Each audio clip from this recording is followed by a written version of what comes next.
There are disappearances that make headlines for a few days and then disappear from public conversation. And then there are those that, even years later, continue to generate the same uneasy feeling. The feeling that something important is still missing. The disappearance of Caroline del Valle is one of them. Because the more the story is examined, the more evident it becomes that we are not dealing with a simple case. There is no definitive explanation. There is no complete reconstruction of what happened. And there is also no answer capable of closing all the questions that remain open more than a decade later. The only indisputable fact is this. In March 2015, a 14-year-old girl left home to spend the weekend with a friend. Days later, no one knew where she was. And since then, her name has been linked to one of the most well-known and debated disappearance cases in Spain. But to understand how it came to that point, we need to go back to the beginning. Before Sabadell. Before the Zona Hermética. Before the police raid. Before the search began. We need to talk about Caroline. When analyzing a disappearance, it is common for all attention to focus on the moment the person goes missing. However, in many cases, investigators also try to reconstruct the days, weeks, and even months beforehand. Not because there is necessarily a direct connection, but because any detail may end up becoming relevant. Caroline del Valle was 14 years old. She was a teenager living with her family in Barcelona and, according to people who knew her, she led a relatively normal life for someone her age. She had friends, plans, routines, and typical teenage concerns. However, years after the disappearance, some relatives would publicly comment that they had noticed certain changes in her behavior in the final period. It is important to clarify something. This does not constitute proof that there was any specific problem. Many teenagers change friends, interests, or habits as they grow.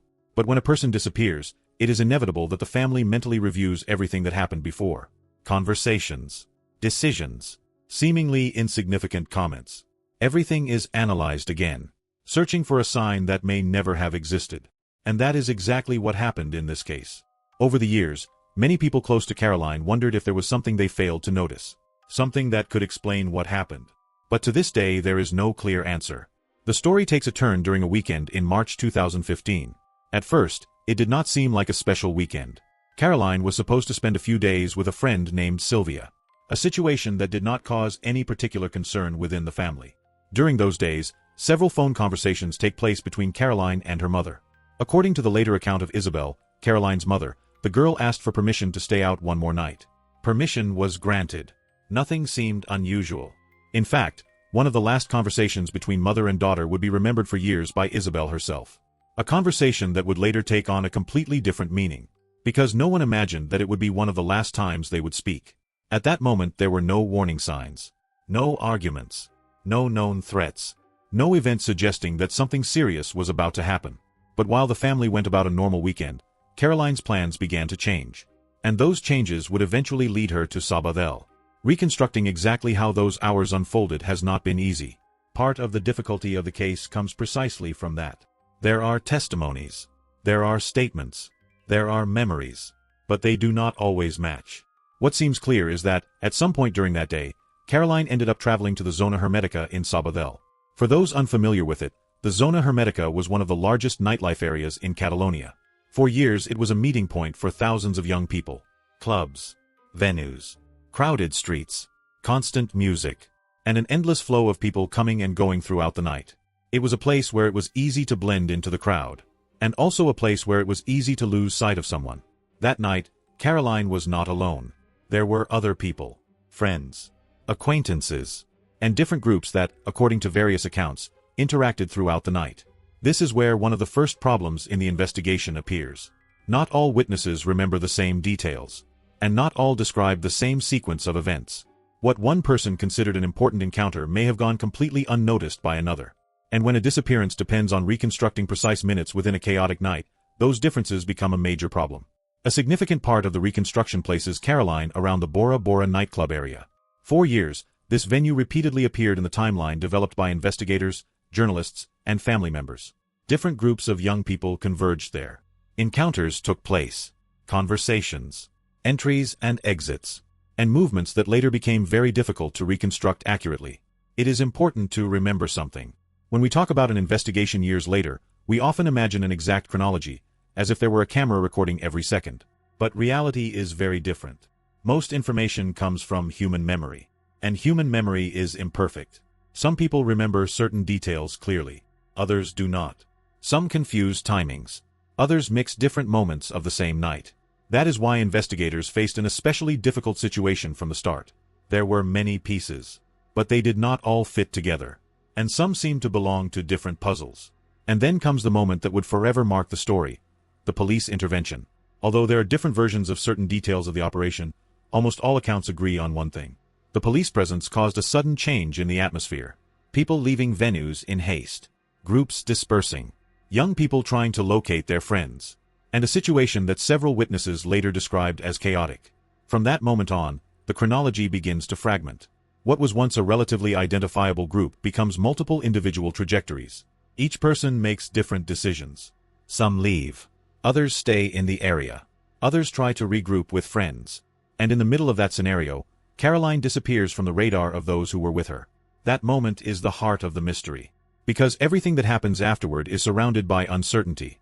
Investigators tried to reconstruct that critical period minute by minute, but they never managed to establish a fully closed sequence. And that lack of continuity remains one of the biggest obstacles in the case. In almost every unsolved case, there are names that keep appearing again and again. In Caroline del Valle's case, one of those names was Justin. Over the years, his figure became one of the most debated elements of the entire disappearance. The reason was not particularly complicated. According to different accounts collected during the investigation, Justin was one of the last people who had contact with Caroline before she disappeared. And when a person goes missing, anyone who shared their last hours automatically becomes a relevant piece of the puzzle. But being relevant to an investigation is one thing, and being responsible for something is something completely different. It is important to make that distinction, because over time the two concepts often become blurred in public opinion. Investigators analyzed his statements. They tried to reconstruct the movements of that night. They compared testimonies, and they attempted to determine how consistent the different versions were. However, as in so many complex cases, the answers were never as clear as expected. Some elements seemed to fit. Others raised new questions. And instead of reducing uncertainty, some statements appeared to increase it. As a result, Justin remained associated with the case for years. Not because there was a definitive public conclusion about his role, but because he continued to occupy an important place in the timeline of events. And the longer the disappearance remained unsolved, the more attention was given to anyone positioned near Caroline's last known moments. While investigators try to reconstruct what happened in Sabadell, another scene unfolds several kilometers away. Caroline's home. Because while the night ends for some, concern begins for others. The family waits for her return. Hours pass, and Caroline does not appear. At first, it may seem like a delay, a dead phone battery, a communication problem, situations any parent can imagine. But as the morning progresses, the feeling begins to change. Calls remain unanswered. Attempts to locate her fail.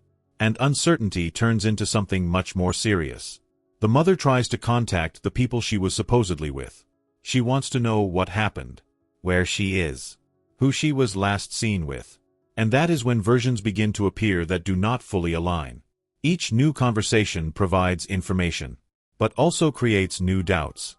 Because the more the sequence is reconstructed, the more evident it becomes that no one seems to have a complete picture of what happened. And that is precisely what makes the disappearance so difficult to solve. When a person goes missing, mobile phones become a fundamental tool. They can help reconstruct routes, contacts, schedules, and movements that witnesses do not remember. In Caroline's investigation, one of the most important pieces of data was her mobile phone information. According to publicly known information, the last relevant signal placed the device in the vicinity of Sabadell Sud. At first glance, this may seem like a major clue. And in a way, it was. But it also had limitations. Because a phone tower can indicate an approximate area, it cannot explain what happened next. It cannot reveal who was there. It cannot describe what happened in the following minutes. And those are precisely the missing minutes. Even so, the technical information allowed investigators to narrow part of the scenario. And the more they analyzed it, the more evident it became that the disappearance could not be explained solely by an accidental separation from the group. At least not easily. Because if Caroline had reached that area, the most important question still remained.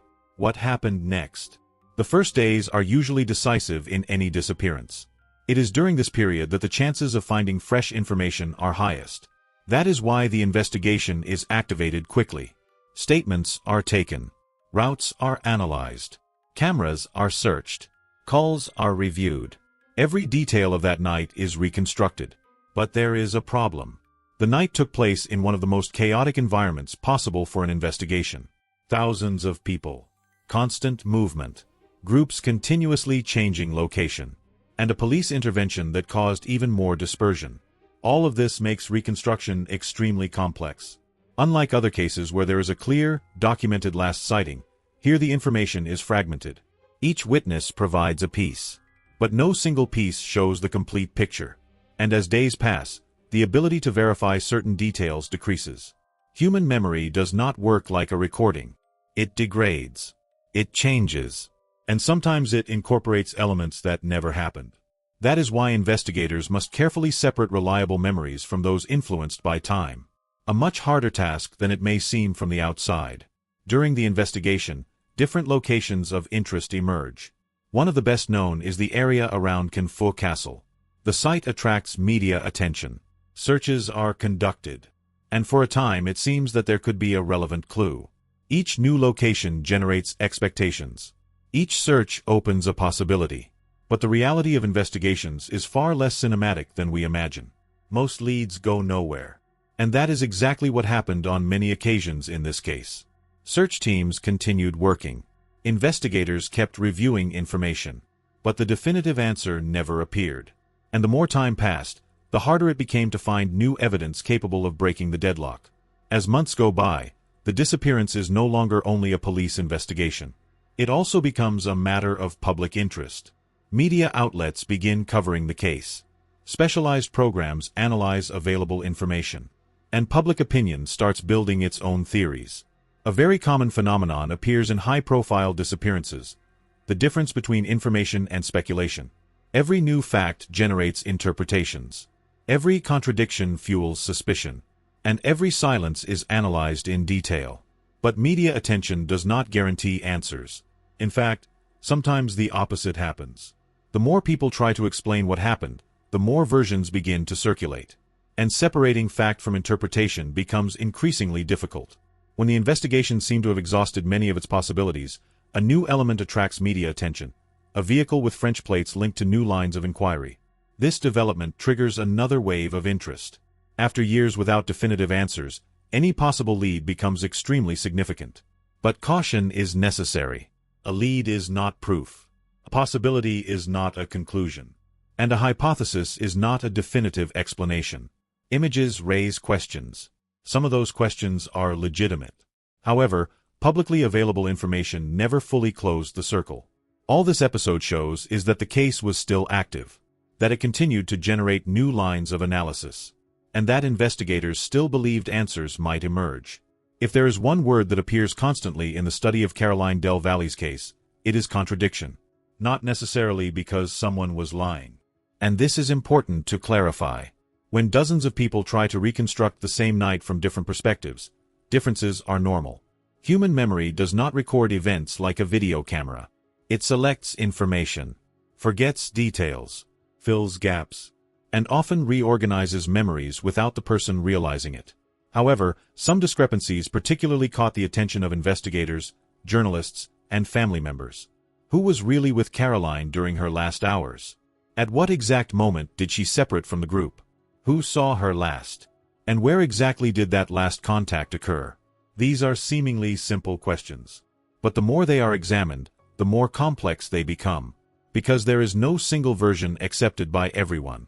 There are partially matching accounts, others that contradict each other, and some details that have changed over the years.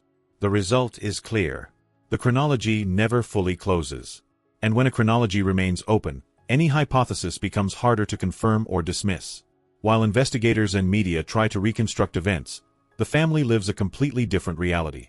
Because for them the case is not a timeline, not an investigation, not a theory. It is an absence. And that absence lasts for years. As time passes, the family participates in interviews, awareness campaigns, and initiatives aimed at keeping the case alive. The reason is simple. In long-term disappearances there is a constant fear: forgetting. Because when media attention fades, public pressure also decreases. And with it, the chances of new witnesses or new information emerging decrease as well. That is why the family insists again and again on the need to keep talking about Caroline. To keep investigating. to keep asking questions. Because as long as questions remain unanswered, they believe the case cannot be considered closed. And from their perspective, there are far too many questions still open. Among the different possibilities raised over the years is one of the most common explanations in disappearances: the accident hypothesis. The theory suggests a relatively simple scenario. Caroline separates from the group. She is alone. She moves through an unfamiliar area, and some kind of accident prevents her from returning. At first glance, it may seem plausible. Missing persons investigations often consider such scenarios. However, there are also problems. Because an accident usually leaves some trace, objects, evidence, witnesses, something that allows reconstruction. And in this case, the absence of conclusive evidence has led many investigators to consider this explanation insufficient on its own. That does not mean it can be completely ruled out. It simply means there is not enough public information to confirm it. Another widely discussed hypothesis is the possibility that Caroline met other people after separating from the group. This theory often appears in public debates about the case, and it is understandable, because it attempts to explain the large temporal gap after the last known movements. However, we must clearly distinguish between hypothesis and proof. The hypothesis exists. It has been proposed. It has been debated. But publicly available evidence that would allow a precise reconstruction remains limited. And that is one of the major problems of the case. Many questions seem reasonable, but few have verifiable answers.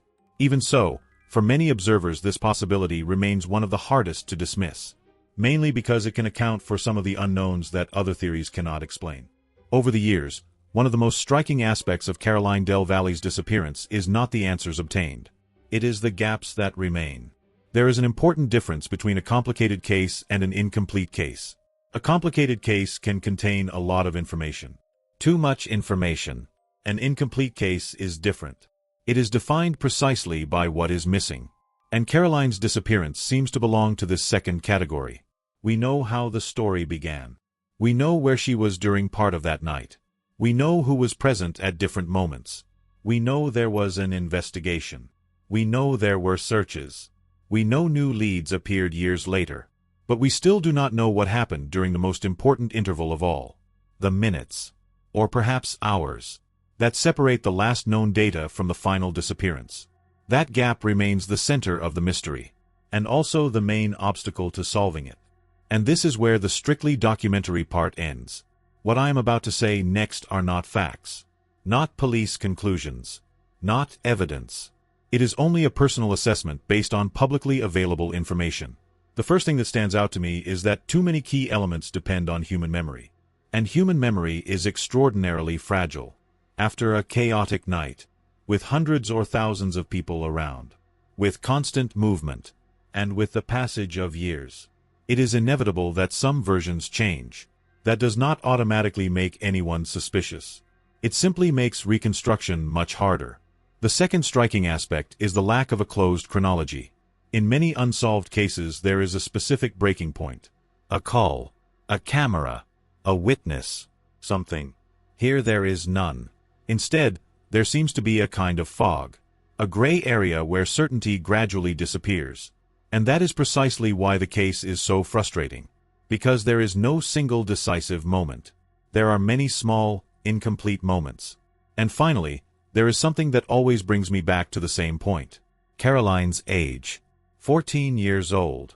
Sometimes, when analyzing complex investigations, we end up talking so much about timelines, hypotheses, or evidence that we forget the essential thing. We are talking about a teenager, a girl who left home for the weekend, and who never came back. Everything else comes after. Theories, debates, contradictions, speculation. But the core of the story remains the same.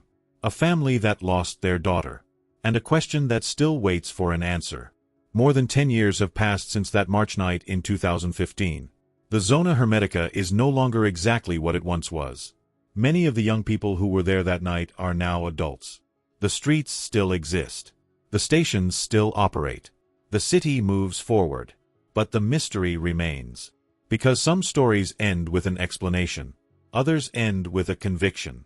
Others end with a confession. The story of Caroline del Valle has not ended in any of those ways. It remains suspended in time, between incomplete testimonies, between fragmented memories, between hypotheses trying to fill empty spaces. And perhaps that is why the case continues to attract interest so many years later. Not because there are too many answers, but because too many are still missing.